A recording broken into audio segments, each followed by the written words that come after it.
예.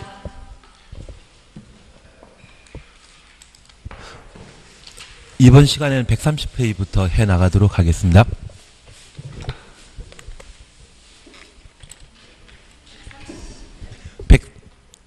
128페이지. 예. 주말 날씨 추운데 잘 보내셨습니까? 진짜 여기 예. 서울만 추운 게 아니었나 봅니다. 내일은 또 눈 온다고 하는데 길 조심하셔야 될 것 같습니다. 이번 시간은 128페이지의 도시군 계획서를 함께 보도록 하겠습니다.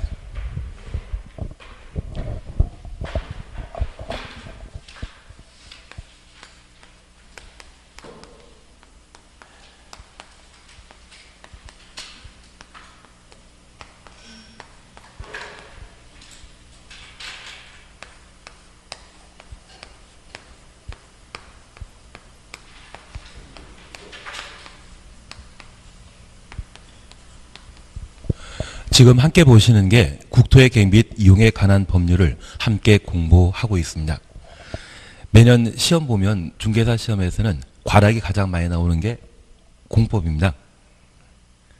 그래서 일단 과락 넘기는 게 필요하시고, 그리고 한 60점 정도 나오시게 된다면 안정적인 점수로 합격할 수 있는데, 그 중에 국토계획법이 우리 시험에 12문제가 출제되고 있습니다.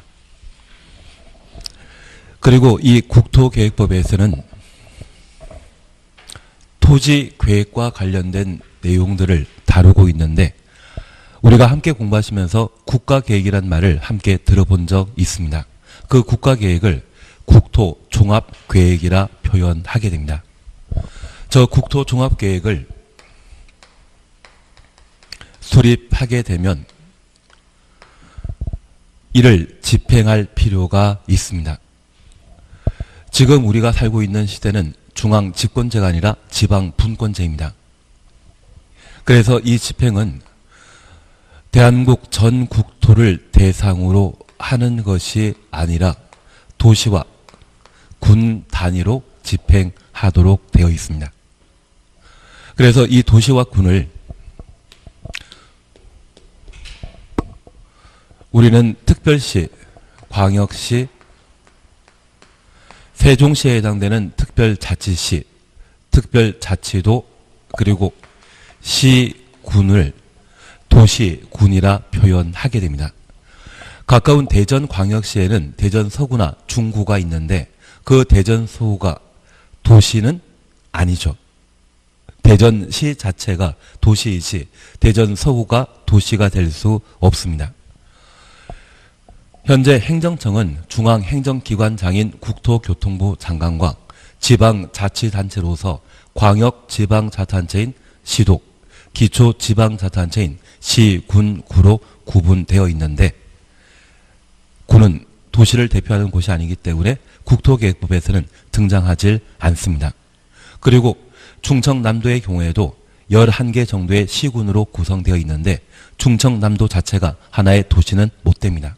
그래서 충남을 구성하고 있는 10개 정도의 시와 군이 도시군이라 표현하게 되고, 저런 국토계획을 도시와 군에 집행하고자 한다면 이 국토계획은 거시적이고 포괄적인데 이를 상세하게 또는 구체적으로 전국을 구성하게 되는 220여 개의 도시에 적합한 계획을 수립할 필요가 있습니다. 그것을 도시군 계획이라 표현하고, 이러한 도시군 계획은 도시군 기본 계획과 도시군 관리 계획으로 구분하게 되는데, 국토계획이, 국가계획이 장기 발전 방향을 제시하는 방향 잡아주는 계획이라면 우리 세종시에 적합한 장기 발전 방향을 제시하는 도시군 기본계획이 필요합니다. 국가계획이 하나의 포괄적 거시적이라면 우리 세종시에 적합한 계획을 따로 마련할 필요가 있습니다. 그래서 방향 잡아주게 되는 도시군 기본계획을 필요로 하게 됩니다. 다만 세종시 독자적으로 발전하기 곤란한 경우가 있습니다. 대전과 연결되는 지하철 연장 노선을 계획하고자 한다면 또는 KTX와 관련된 역사를 하나 만들고자 한다면 다른 도시와의 관계를 필요로 하게 됩니다. 둘 이상의 도시군을 우리는 광역도시라 표현하게 됩니다.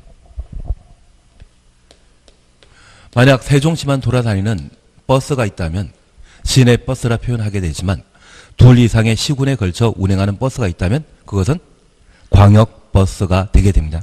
그래서 현재 교통망에 따르게 되면 오송역과의 연계 기능은 필수 사안이거든요.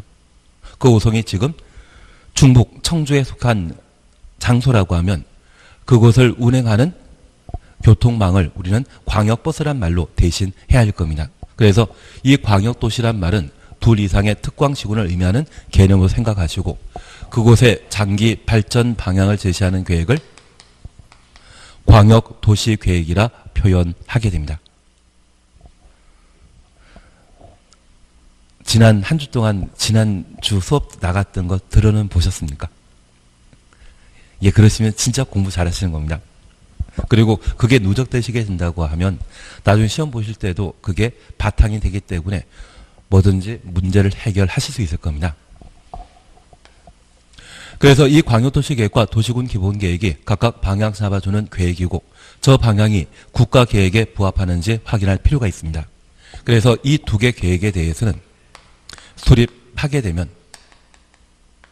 상급관청에 승인받도록 되어 있는데 저 광역도시계획은 둘 이상의 특광지군을 대상으로 하는 것으로서 저 광역계획권이 만약 국토교통부 장관이 지정한 경우라면 둘 이상의 시도에 걸친 것으로서 시도지사가 광역도시계획을 수립하게 되면 상급관청인 국토교통부 장관의 승인받아야 하고 충청남도의 둘 이상의 시군에 걸쳐 도지사가 광역계획권을 지정했다면 시장군수가 광역도시계획을 수립하여 상급관청인 도지사의 승인받도록 되어 있습니다. 여기 도시군 기본계획도 방향 잡아주는 계획으로서 수립권자가 상급관청의 승인받는 것을 원칙으로 하지만 이 도시군 기본계획의 승인권이 광역지방자치단체에 이전되었습니다. 그래서 도에 속한 시장군수가 도시군 기본계획 수립한 때는 도지사의 승인받지만 특별시장이나 광역시장, 세종시장에 수립한 도시군 기본계획은 직접 확정 수립하는 것이지 따로 승인받는 것 아니었습니다. 이렇게 승인받게 되면 각각의 도시군 기본계획은 국가계획에 부합하는 적합한 계획이 되고 이를 하나하나 집행할 필요가 있습니다. 특별히 이 도시군 기본계획은 우리 세종시를 향후 10년 또는 20년 뒤에 어떻게 발전시킬 수 있는지 이에 대한 밑그림을 그린 것으로 이해해 주십시오. 세종시 인구가 지금 30만인데 이 세종시를 80만 인구까지 성장 발전시키게 되면 추가되는 50만을 어떤 지역에 거주시킬 것인지 지금 우리 세종시는 6개 생활권으로 구성되어 있는데 1-1 생활권 해서 여러 개 생활권이 총 21개입니다. 여기 21개 생활권에 있어서는 각각 2만 명에서 최대 4만 명까지 수용할 수 있는 계획을 마련하고 있습니다. 그래서 이 생활권에 최대 수용하게 되면 35만에서 40만까지는 수용 가능한데 만약 50만, 80만 되어버리게 되면 이 생활권 안에서는 수용할 수 없습니다. 그래서 지금 우리 세종시의 총 생활권은 21개입니다. 저보다 더 많이 알고 있는 걸로 알고 있겠습니다. 그래서 한 2만에서 4만 정도, 2만에서 4만 정도 수용할 수 있는데 그렇다고 하면 한 40만까지는 수용 가능하지만 그 인구가 추가하게 된다고 하면 뭐 지금까지 비개발 목적으로 분류되었던 개발 제한 구역 등을 해제하거나 또는 중부권이나 북부권에 대한 개발 사업을 활성화시켜 늘어난 인구들을 수용할 수밖에 없습니다. 그러면 이런 밑그림을 그려놨을 때 이를 하나하나 집행할 필요 있죠. 만약 80만이 거주하게 되는 도시로 만들겠다는데 지금 인구 30만의 상태에서 팔심할 수용할 수 있는 주거지역, 상업지역 등을 조성하게 되면 그때 만들어진 건물들은 모두 빈 건물로 방치될 수밖에 없습니다. 그래서 지금 당장 급한 일이 있다면 하나하나 입안하고 이를 확정하고 집행할 필요가 있습니다. 그래서 다양한 발전 방안 중에 지금 당장 급한 것이 있다면 그걸 하나 세운다는 것을 입안이라 표현하게 됩니다. 그래서 우리 입안은 세울 입에 안건 안 발전 방안 중에 지금 당장 긴급한 것이 있다면 그것을 세워보자. 그것을 입안이라 하고 이러한 입안한 사항이 타당하다 판단하게 되면 이를 결정하게 되는데 우리 세종시를 발전시킬 책임 있는 자는 세종시장입니다. 그래서 특별시, 광역시, 시군을 책임지는 특광시군이 도시군 관리 계획을 입안하고 예외적으로 국가계획과 맞물리는 경우라면 국토교통부 장관이, 광역도시계획과 맞물리는 경우에는 도지사가 도시군 관리 계획을 입안하게 되는데 계급 순으로 나열하게 되면 국토교통부 장관, 시도지사, 시장, 군수가 도시군 관리 계획을 입안하고 광역지방자치단체인 시도지사는 직접 결정할 수 있습니다. 그리고 도에 속해 있는 기초지방자치단체인 시장, 군수 중에 인구 50만 이상인 대도시장의 경우는 직접 결정할 수 있는데 대도시가 아닌 시장, 군수가 입안한 사안에 대해서는 누가? 도지사가 결정하며 국토교통부 장관이 입안한 사항은 자신이 직접 결정하게 됩니다. 그래서 통상 일반적인 도시군 관리 계획의 결정권자는 시도지사, 대도시장이고 국토교통부 장관이나 해양수산부 장관이 결정할 수 있는 사항은 총 4가지입니다. 국토교통부 장관이 입안하거나 개발제한구역, 국가계획과 연계된 시가조정구역, 수산자원보호구역의 경우는 해양수산부 장관이 결정할 수 있습니다. 다만 이러한 문제는 29회 때 다음 중 결정권자가 다른 것, 그런 형태로 올해 시험에 출제했기 때문에 내년 30회 시험에는 나올 일이 없습니다. 이제 다들 출제위원급이지 않으십니까? 그리고 예외적으로 시장, 군수도 최근 법을 개정하여 지구 단위 계획 결정에 있어서는 시장, 군수도 직접 결정할 수 있습니다. 다만 이 예외적인 상황은 예외 조건을 제시했을 때만 이들이 예외적으로 결정권자가 된다는 것을 확인해 주셔야 됩니다. 그러면 이러한 방법으로 도시군 관리 계획을 결정하게 되면 그 결정사항은 1. 용도지역, 용도지구, 용도구역이었습니다. 그리고 3번이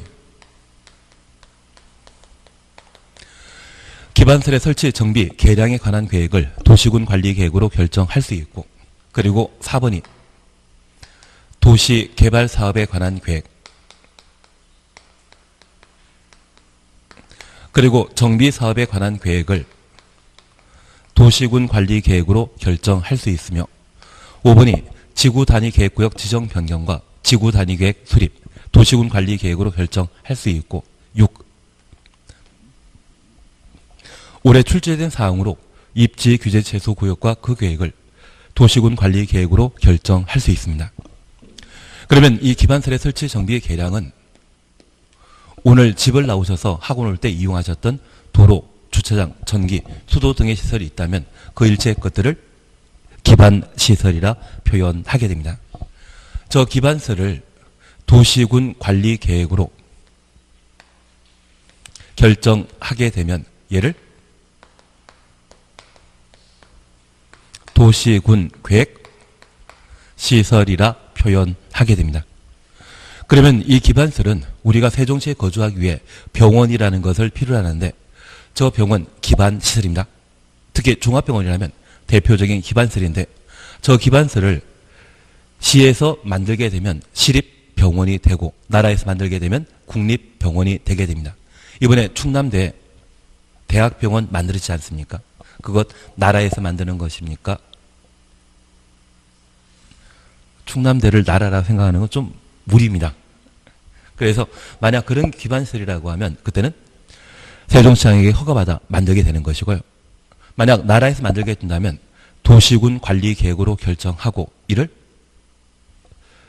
국립병원 또는 시립병원이라는 말로 설치하게 되는데 그러한 때만 도시군 계획시설이 되게 됩니다. 저 도시군 계획설은 도시군 관리계획 결정 전에는 기반시설이 된 것이 도시군 관리계획으로 결정한 이후에는 도시군 계획시설이라 표현하게 됩니다. 다만 이 기반설은 예외적인 설치 방법으로서 기반설 만들고자 하는 소재지에 땅을 확보하고 특광시군에 허가받아 만드는 방법이 있습니다. 이것은 민간이 개발하는 방법으로서 이러한 행위는 개발행위라 표현하고 허가받아 기반설 만들게 되면 그것은 기반설이지 도시군 계획설은 될 수 없습니다. 그래서 이 도시군 계획설은 도시군 관리계획으로 결정된 이후에 시행하는 시설을 말하고 이러한 도시군 계획설을 설치, 정비, 개량하는 사업을 도시군 계획시설 사업이라 표현하게 됩니다. 그리고 도시개발 사업과 정비 사업도 도시군 관리계획으로 결정할 수 있죠. 이 세 가지 사업을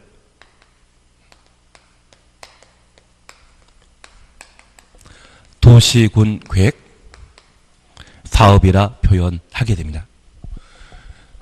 그래서 도시군 계획설 사업과 도시개발 사업, 정비 사업에 관한 사항을 도시군 관리계획으로 결정하면 그것을 뭐란다? 도시군 계획 사업이 되게 됩니다. 우리는 도시군 관리계획과 도시군 기본계획을 통칭해서 도시군 계획이라 했습니다. 이 세 가지 사업에 있어서는 도시군 관리계획으로 결정하여 시행하는 사업이기 때문에 도시군 계획 사업이 되게 됩니다. 이해되시겠습니까? 다만 얘도 올해 다음 중 도시군 계획 사업으로 짝지어진 것 찾으라고 박스형 문제로 시험에 출제한 적이 있거든요.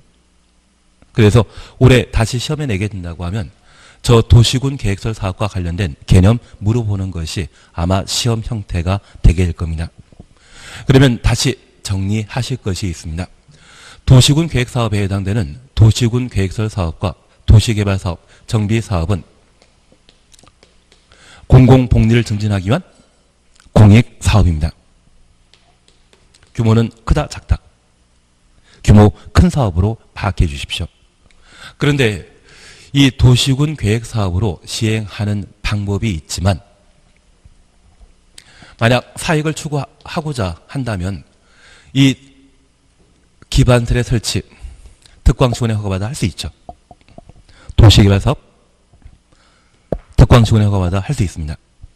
정비사업, 특광시군에 허가받아 할 수 있습니다. 우리 아직 다 공부 못하셨지만 나중에 민법 공부하시다 보면 민사특별법 규정으로 집합건물의 소유 및 관리에 관한 법률을 공부하게 됩니다.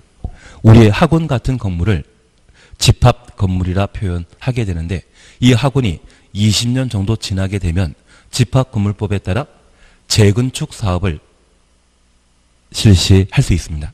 그래서 가끔 오래된 상가 같은 경우에는 건물의 안전성 문제 또는 노화 문제 등을 이유로 지금까지 계약체로 가고 있던 임대차 계약 관계의 갱신을 거절할 수 있고요.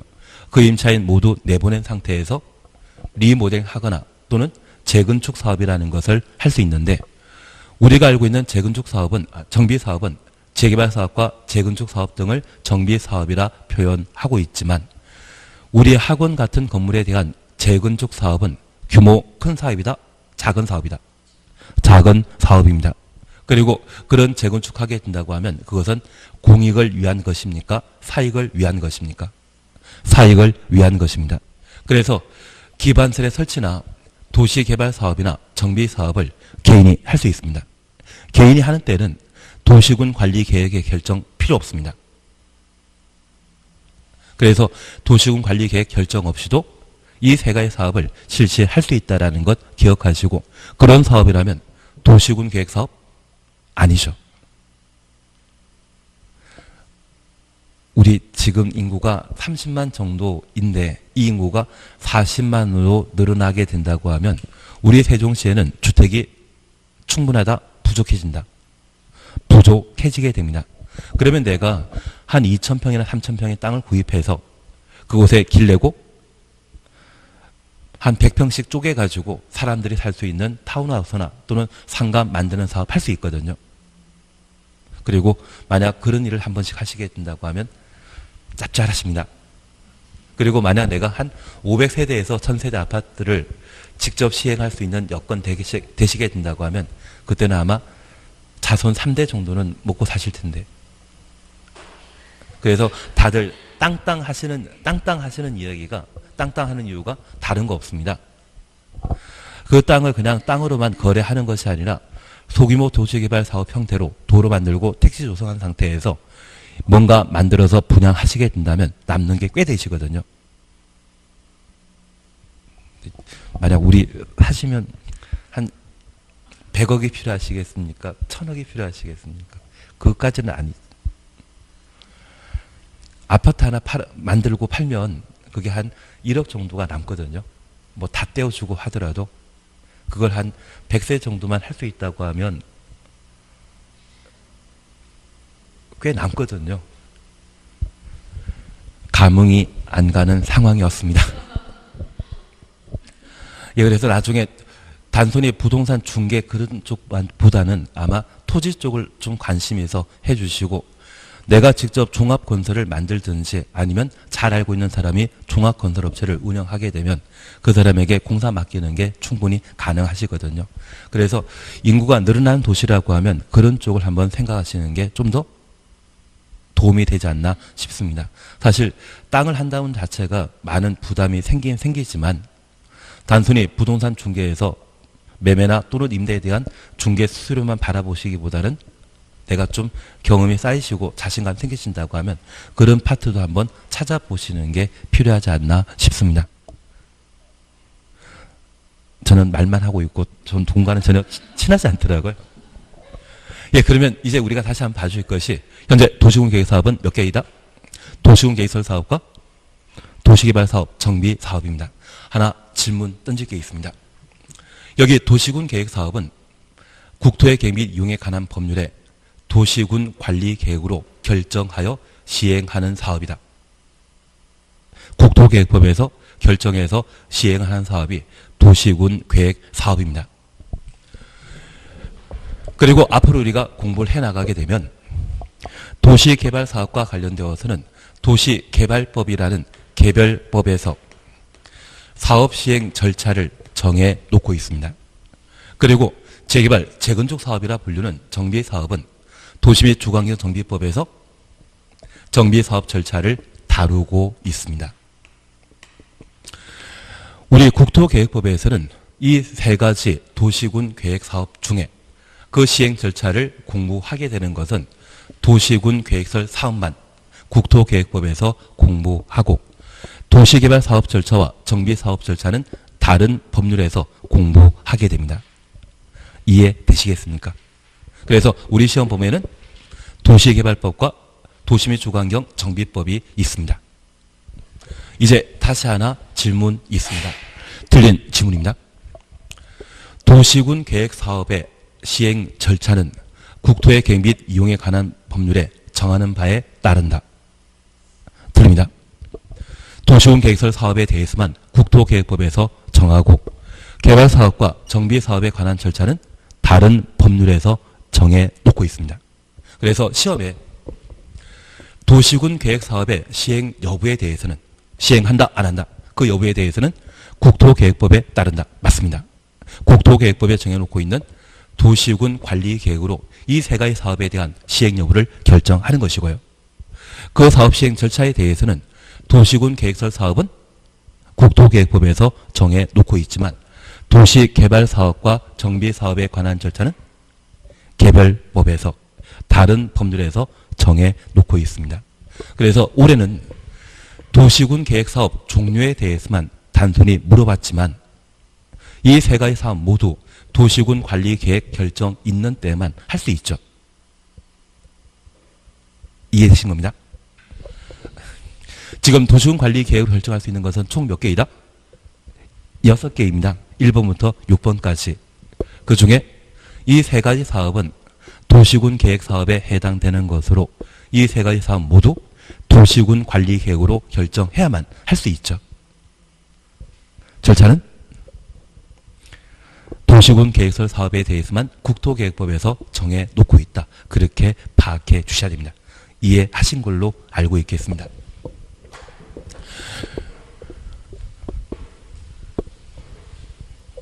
그러면 이번 시간에는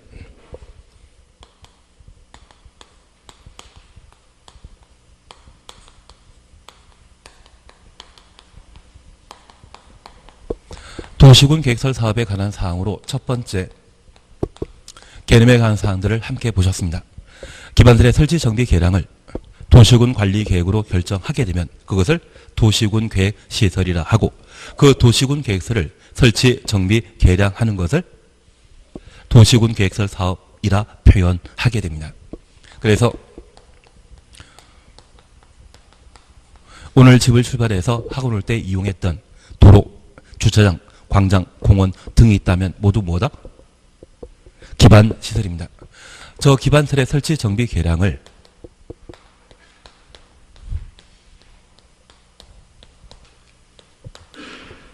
도시군 관리 계획으로 결정하게 되면 도시군 관리 계획으로 결정된 이후에는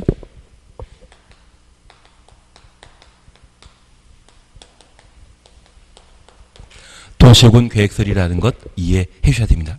그래서 기반설의 원칙적인 설치 방법은 도시군 관리 계획으로 결정하는 것입니다.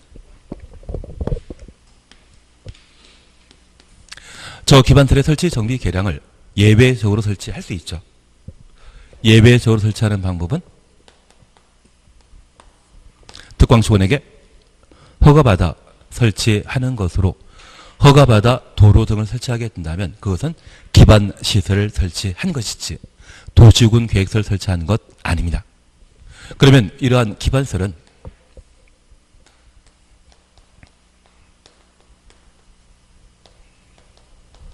(50여) 개의 기반설로 구성되어 있는데 이 기반설을 7개 시설군으로 현재 분류하고 있습니다. 그걸 한번 함께 확인해 주셔야 됩니다. 129페이지 찾으셨죠? 128페이지입니다. 죄송합니다. 128페이지 찾았습니다. 1번 의의입니다. 도시군 계획설이라 함은 기반시설 중에 도시군 관리 계획으로 결정된 동그라미 해놓습니다. 과거형입니까? 미래형입니까? 과거형입니다. 도시군 관리 계획으로 결정된 이후의 시설을 도시군 계획설이라 한다. 확인되셨습니다. 그리고 50여 개 기반시설을 교통시설, 공간시설, 유통공급시설, 공공문화체육시설, 방제시설, 보건위생시설, 환경기초시설로 각각 구분하고 있는데 최근 5년 사이에 4번에 걸쳐 이 기반시설을 가지고 시험 문제를 출제한 적이 있습니다. 그리고 올해는 안 나왔습니다. 하나 알려드릴 게 있는데 우리 공인중개사 출제위원은 3년이 임기입니다. 그리고 올해 새로운 출제위원들이 시험 문제 내셨거든요. 예, 그래서 좀 어렵고 또는 출제 범위를 벗어나는 것을 냈다고 해서 여러 가지 이의를 제기하셨는데 이번 올해 시험 본 모든 시험이 다 난이도가 까다로웠습니다. 수능도 좀 어려운 편이었고 우리도 시험도 어려웠고 앞서 시험 봤던 게 주택관리사 시험인데 그쪽도 좀 어려운 편이었습니다. 간평시험도 어려웠거든요. 그래서 이렇게 한번 출제위원이 바뀌게 된다고 하면 첫 해 출제 경향이 대폭 바뀝니다. 그리고 수능시험 같은 경우는 내년에는 그런 시험 안 내겠다고 교육부에서 입장 발표했지만 우리 시험 같은 경우는 전혀 그런 이야기 없던데요. 그러면 이 난이도가 계속 유지된다는 것으로 생각해 주셔야 됩니다. 그래서 아마 내년이 좀 더 까다롭게 나거나 또는 이 난이도 그대로 시험에 나오는 것으로 이해해 주셔야 됩니다. 그래서 작년 해서 26회, 27회, 28회 같은 경우는 합격률이 30% 가까웠거든요. 출제위원이 참 좋은 분들이 계셔가지고 그 정도 난이도 합격률이 나왔던 것 같고, 올해 같은 경우는 출제위원이 바뀌면서 합격률이 20%대를 유지하게 됩니다. 그래도 걱정하지 마십시오. 지금부터 해놓으시고 제대로 이해만 하시고 정리해 나가시게 되면 이게 좀 만만해지지 않나 싶습니다. 그래서 이 난이도 유지한다 생각하면 그에 따라 우리가 공부해 나가시면 됩니다. 그래서 여기 기반설 설치와 관련되어서는 기본적인 사항들로 한번 챙겨주셔야 되는데, 우리가 이해해 주실 것은 7가지 시설군 중에 얘를 시험에 꼭 낸다고 하면 교통시설을 내겠습니까? 환경기초시설을 시험에 내겠습니까? 환경기초시설을 냅니다. 왜? 앞에는 열심히 공부할 것 같으니까 뒤에 있는 것을 시험에 내게 됩니다. 그래서 환경기초시설에 관한 사안들을 한번 정리해 주시는 게 필요합니다. 그래서 환경기초시설과 관련되어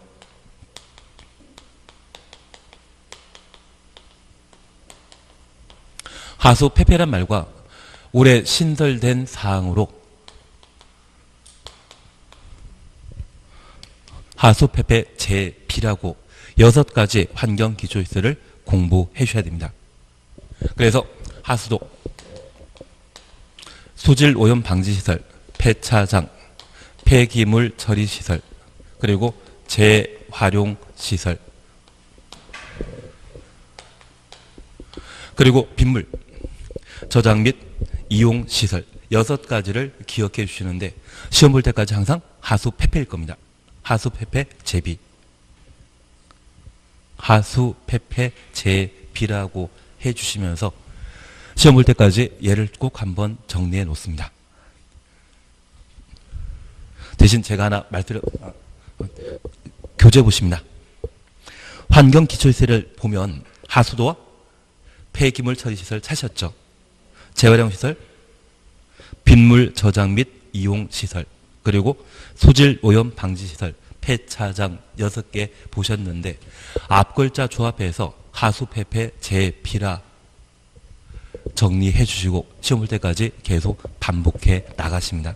다만 제가 하나 알려드릴 수 있는 것은 올해 시험에 안 났다는 겁니다. 바뀐 출제위원이 싫어할 수 있지만 최근 5년 사이에 4번에 걸쳐 이 파트에서 시험에 출제했기 때문에 한번 봐주시고, 그리고 이번에 개정되었습니다. 29회 때까지는 하수 폐폐라는 말만 기억하면 되는데 제-B가 새로 추가되었다는 것이 올해 개정사항입니다. 그래서 한번 고려해 주셔야 됩니다. 그리고 보건위생시설이라는 말을 우리가 보셨는데, 이 보건위생시설에는 장사시설, 자연장지와 장례식장까지 가로 해놓습니다. 자연장지와 장례식장 가로 해놓습니다. 모두 죽음과 관련된 시설입니다. 걔를 뭐라 한다? 장사시설입니다. 그리고 도축장, 종합의료시설, 종합병을 말하는데 병원 한켠에는 항상 장례식장 있지 않습니까? 그래서 지금 자연장지와 장례식장 가로 해놓으시고, 사실 얘도 빠지게 되는데 자연장지와 장례식장은 장사시설과 관계된 것으로 파악해 놓습니다. 그리고 교통시설 찾으셨죠? 여기 교통시설과 관련되어 운하 동그라미 해놓습니다. 운하 동그라미 해놓습니다.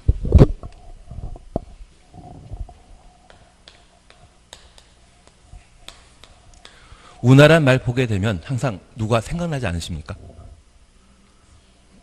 4대강 사업. 그래서 얘가 MB와 관련된 정책 결정에 해당되는 사항으로 이번에 삭제되었습니다.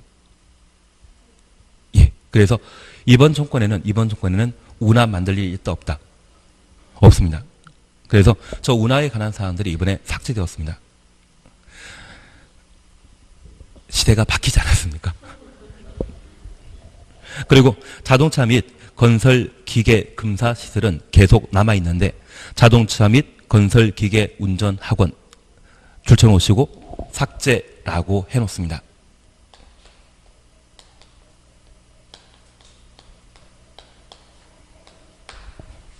우리가 운전면허라고 라고 하는 것이 필수 사항이지만 저 운전면허가 워낙 보편화되어 있기 때문에 운전학원까지 계속 기반설로 둘 필요 없어졌습니다. 그래서 자동차 건설 기계 운전학원은 이번에 삭제된 것으로 파악해 놓습니다. 그리고 공간시설과 관련되어 광장, 공원, 녹지, 유원지, 공공공지 확인되셨고,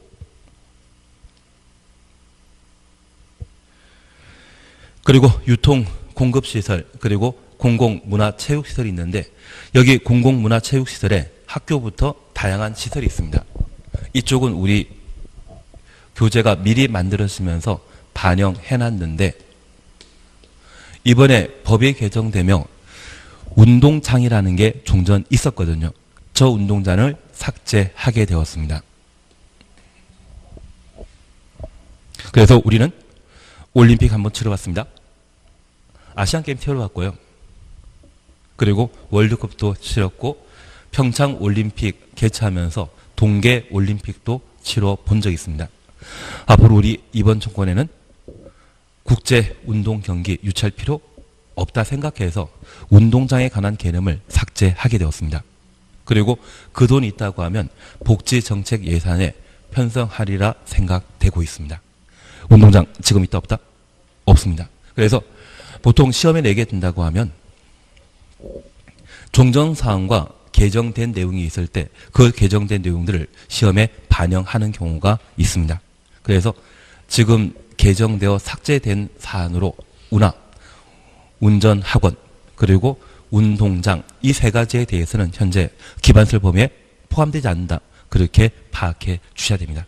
취지는 이해되시겠습니까? 그리고 하단부의 이야기는 나중에 시험 볼 때쯤 해서 한번 살펴보시고요. 그리고 제2절 찾았습니다. 도시군 계획설의 설치 관리 찾으셨죠. 그리고 큰 1번에 양가로 1번입니다. 원칙 찾았습니다. 129페이지입니다. 129페이지에서 밑에서 네 번째 보시게 되면 지상 등의 기반설 설치하려면 가로 해놓습니다. 그 시설의 종류, 명칭, 위치, 규모 등을 미리 도시군 관리 계획으로 결정하여야 한다. 도시군 관리 계획 줄쳐 놓습니다. 그래서 기반설의 원칙적인 설치 방법은 도시군 관리 계획으로 결정하는 것이고 사익성이 강조된다고 하면 특광시군에 허가받아 설치할 수 있습니다. 그리고 한 장 넘겨주십니다. 131페이지에는 3. 공동구에 관한 사안들을 다루는데 이 공동구는 28회 때와 29회 때 연속해서 2번 출제했습니다. 그래서 아무리 3세판이라지만 한 번은 건너뜁니다. 그래서 이 공동구에 대해서는 아마 올해 시험에는 필요 없는 내용이고 한 4년 뒤에 필요한 내용이 될 겁니다. 그래서 이쪽은 나중에 문제풀이 할 때나 또는 요약할 때 같이 정리하는 쪽으로 해 나가십니다. 다만 우리는 세종시 살다 보니 이 공동구의 존재를 충분히 인식하고 있습니다. 오늘도 엘리베이터 타고 오시면서 쓰레기 처리관 보시지 않았습니까? 그게 공동구에 해당하게 됩니다.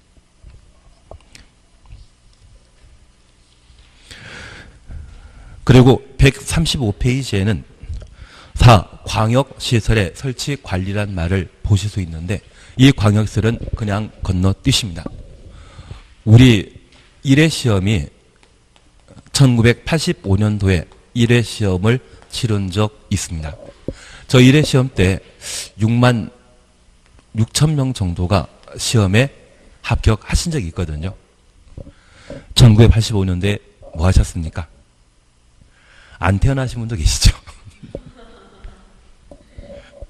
그래서 그 당시에 운전면허 학원처럼 운전면허 딸 때 우리 장판지 얇은 거 하나 들고 다니지 않으십니까? 넘기는 크라운 출판사에 나오는 것. 이 당시에 이거 하려면 합격할 수 있는 시험 자료였습니다. 이때 자격증 따놓으시면 참 편했는데. 그리고 그 이후부터 9회 때까지는 한 해 1000명에서 2000명 정도만 뽑았습니다. 그래서 10회 이전에 합격자가 제일 많이 배출되었던 때가 1회 시험대이거든요. 그리고 시험 난이도가 점점 높아지다 보니 이 당시 이랬는데 어느 순간 좀 많이 합격자가 배출되더라고요. 아마 우리가 공부를 많이 하셔서 그랬을 겁니다.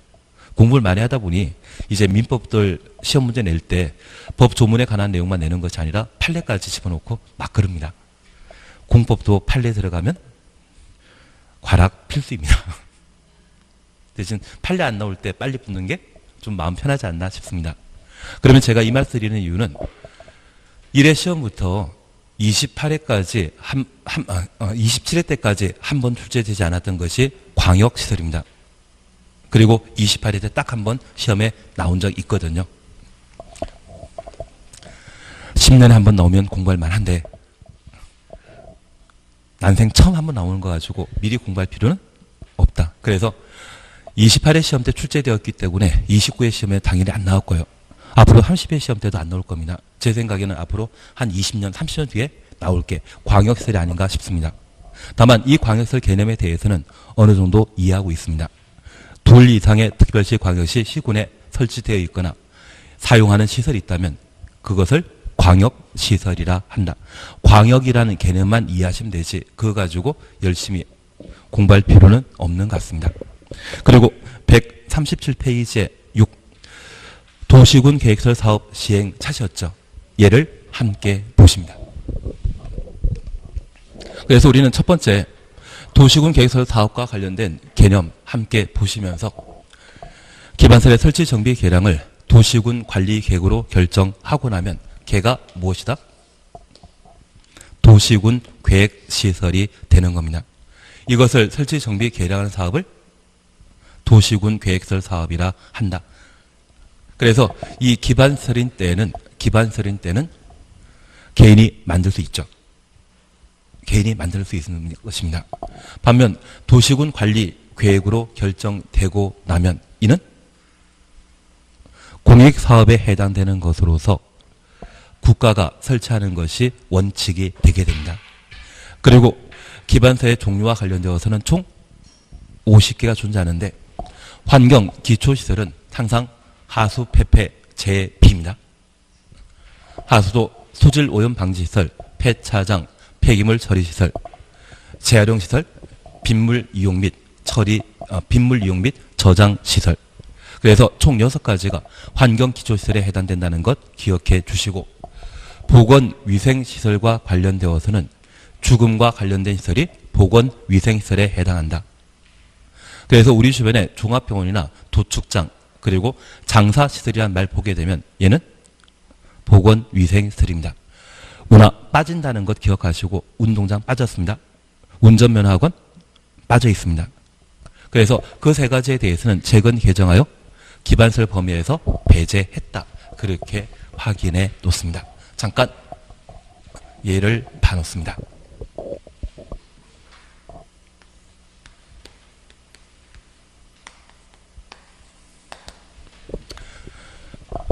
이제 도시군 계획설 사업과 관련된 절차에 관한 내용을 함께 공부해 주시는데 현재 도시군 계획설 사업과 관련되어서는 도시군 관리 계획으로 결정해야만 도시군 계획 시설이죠. 그래서 기반 시설의 설치 정비 계량을 도시군 관리 계획으로 결정할 수 있습니다.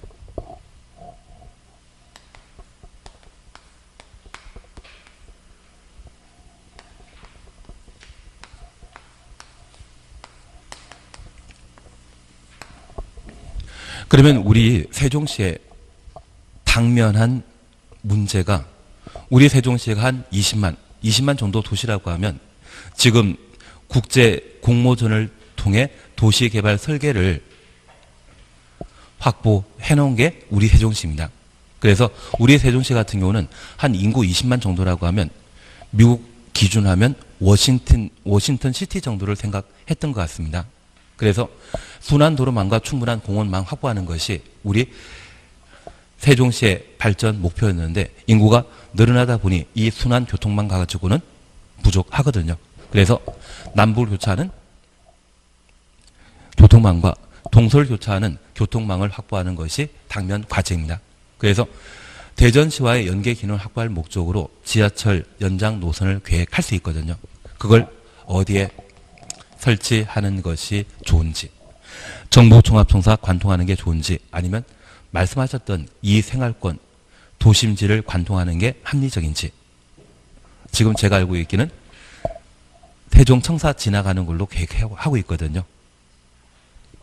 그래서 이 지하철 연장 노선을 어디에 설치하는 것이 합리적인지를 다양한 방법을 제시하고 그중에 가장 타당한 것을 하나 세운다는 것을 입안이라 표현하게 됩니다. 그리고 이러한 입안과 관련되어서는 사전 절차로서 기초조사, 주민 의견 청취, 주민 의견 청취 방법은 항상 공람 절차가 기본입니다. 공청회는 딱 몇 번? 3번입니다. 광역도시계획 수립하는 때와 도시군 기본계획 수립하는 때 도시개발구역의 단위 면적이 100만 이상이라면 공람 절차 거친 후 공청회 개최하여야 한다. 공청회는 몇 번? 3번입니다. 그러면 도시군 관리계획 입안 시에 주민 의견 청취 방법은 열람하는 방법이지 공청회 제도가 아니라는 것 기억해 주셔야 됩니다. 그리고 이런 지하철 연장이나 도로를 새로 만들고자 한다면 시 예산 집행해야 되거든요. 국회에서는 예산 심의 과정을 그냥 몇 분 만에 끝내버렸더라고요. 그러면 국가 예산도 국회에서 예산 심의 절차를 거친다면 지방자치단체 예산 편성에 있어서는 지방의회 의견 청취 절차를 거치도록 되어 있습니다. 그런 과정을 거쳐 도시군 관리 계획을 입안하게 되면 입안한 도시군 관리 계획이 타당한지 확인코자 협의, 심의에 관한 절차를 거칩니다. 국토교통부 장관이 결정권자라면 중앙행정기관장과의 협의, 중앙도시계획위원회 심의 절차 거쳐 결정하고 시도의사 대도시장이 결정권자라면 관계 행정기관장과의 협의, 지방도시계획위원회 심의 거쳐 결정하도록 되어 있습니다. 이렇게 결정한 도시군 관리 계획에 대해서는 모든 사람들이 알 수 있도록 널리 고시하게 됩니다. 입안한 자가 고시한다, 결정한 자가 고시한다. 결정한 자가 고시하도록 되어 있습니다. 그런데 이렇게 고시하는 것은 말로서 새로운 도로, 새로운 지하철 설치된다 말로 이야기한 것입니다. 어디에 만들어지는지 구체적으로 확인할 수 없죠. 그래서 이 도시군 관리 계획이 결정 고시되게 되면 즉시 지형 도면을 작성하고 작성한 지형 도면을 고시하도록 되어 있습니다. 지형 도면 작성은 결정권자가 한다, 입안권자가 한다. 입안권자가 하고 지형 도면 고시는 결정권자가 하도록 되어 있습니다. 그런데 이번 도시군 관리계획 결정은 용도지역, 용도지구 지정 변경, 용도구역 지정 변경과 달리 사업하는 것이죠. 그래서 3번, 4번에 관한 기반세대 설치 정비 계량과 도시개발 사업 정비 사업에 관한 사항은 공익사업을 시행하는 것입니다. 그 사업하는 때는 용도지역 지정 변경하는 것과 달리 돈이 필요하지 않겠습니까? 그래서 우리 다시 한번 이해해 주시는데 만약 용도지역을 세종시에 빠짐없이 지정하게 되면 어디부터 어디까지는 도시지역이야, 어디부터 어디까지는 계획관리지역이야 이렇게 구분 지정하면 되고 따로 사업비용이 들 필요 없습니다. 반면에 이번에 도로를 새로 만들게 된다면 도로 위치를 결정하게 되었을 때 그 도로 부지를 강제 수용해야 되거든요. 수용하게 되면 용도 지역 지정 변경과 달리 재원 조달 필요하죠. 그래서 도시군 계획설의 결정 고시에 있어서는 돈을 필요로 하기 때문에 단계별 집행계획이라는 것을 수립하도록 되어 있습니다. 이번 10월달까지는, 이번 11월달까지는 이 단계별 집행계획 수립은 도시군 계획설 결정 고시일부터 2년 이내 단계별 집행계획 수립하던 것을 이번에 법을 개정해서 도시군계획설이 결정 고시되게 되면 3월 이내 단계별 집행계획을 수립하도록 되어 있습니다. 단계별 집행계획의 수립 시기는 얼마? 3개월. 그러면 내년 시험에 얘가 그대로 반영되게 될 겁니다. 그리고 이 단계별 집행계획을 수립하는 자는 입안권자가 단계별 집행계획을 수립하도록 되어 있습니다. 이번에 세종시에 도로를 만들게 된다면 그 도로는 누가 설치해야 된다? 세종시장이. 충청남도 공주시에 새로 학교를 만들게 된다면 그 학교는 누가 만들어야 된다? 공주시장이 만들어야 됩니다. 그래서 이 단계별 집행계획은 입안권자가 단계별 집행계획을 도시군 계획설 결정 고시부터 얼마? 3개월 이내 단계별 집행계획을 수립하도록 되어 있는데 이번에 개정되는 이 사항은 꼭 시험에 나옵니다. 여기 단계별 집행계획은 개정될 때마다 매년 시험에 반복 출제되었기 때문에 저 단계별 집행계획을 꼭 구분해 주셔야 됩니다. 그러면 우리 도시군 계획설 사업과 관련되어 입안권자가 총 3번 나와야 됩니다. 단계별 집행계획 수립하는 자 누구? 입안권자이고요. 지형도면 작성하는 자 누구? 입안권자입니다. 그리고 한 번 더 나오는 게 도시군 계획설 사업 시행자, 학교 만드는 자, 도로 만드는 자는 입안권자가 도로, 학교를 만들도록 되어 있습니다. 그래서 도시군 계획설 사업 시행자도 입안권자가 등장해 줘야 됩니다. 그러면 이 단계별 집행계획은 1단계 집행계획과 2단계 집행계획으로 각각 구분하게 되는데 저 단계별 집행계획은 도시군 계획설이 결정 고시되었을 때 최근 3년 내 시행할 사업이라면 1단계 집행계획에 포함시키고요. 3년 이후에 시행할 사업이라면 2단계 집행계획에 포함시키는데 이 단계별 집행계획을 구분하는 이유는 다른 거 없습니다. 우리 세종시 예산은 한정되어 있거든요. 한정된 예산으로 도로, 학교 등을 만들게 되었을 때 당장 시급한 것은 1단계, 예산 조달이 곤란한 것이라고 하면 2단계 집행계획에 포함시킵니다. 이번에 예산 증액된 거 보셨습니까? 김성태 원내대표 지역구에는 한 500억 정도 배정되었고 우리 이해찬 같은 경우에는 한 200억 정도. 그래서 역시 야당이 예산 배정에 있어서는 항상 후하게 배정되는 것 같습니다. 나중에 이해찬 의원께서 야당 대표 의원해진다고 하면 우리 세종시에도 한 500억 이상이 배정되지 않을까 싶습니다. 항상 그게 달래는 방법이더라고요. 엉뚱한 데 넘어갔지만 그 예산과 관련되어 있는 것이 무엇이다? 단계별 집행계획에 해당된다는 것 이해해 주십시오. 그러면 한정된 재원으로 한정된 예산으로 우리 세종시에 만들고 싶은 도시군 계획설 많다지만 한 번에 다 만들지 못하기 때문에 먼저 만드는 것과 나중에 만드는 것으로 각각 분류하게 됩니다. 그리고 2018년도에 1단계 집행계획과 2단계 집행계획을 이렇게 구분했으면 2019년도에는 종전에 2단계 집행계획에 포함되어 있던 것이 꼭 만들 필요가 있는지 검토를 하게 되면 1단계 집행계획에 포함되게 됩니다. 그래서 프로야구단과 관련되어 1군과 2군 있지 않습니까? 저 2군 중에 실력을 갖추게 되면 1군으로 승격하게 되는데 저 2단계 집행계획에 포함되었던 각종 시설에 대해 신중한 검토를 하고 1단계 집행계획에 포함시키게 됩니다. 그래서 매년 2단계 집행계획에 대해서는 검토하여 1단계 집행계획으로 포함시킬 수 있다. 그렇게만 이해해 놓습니다. 우선 우리가 기억하실 것이 있습니다. 도시군 계획설 사업은 통상 도시군 관리계획 결정과 달리 지형 도면 작성하고 그 다음에 단계별 집행계획을 수립하도록 되어 있습니다. 그래서 힘드시더라도 이 도시군 계획설 사업에 있어서는 지단이 필요합니다.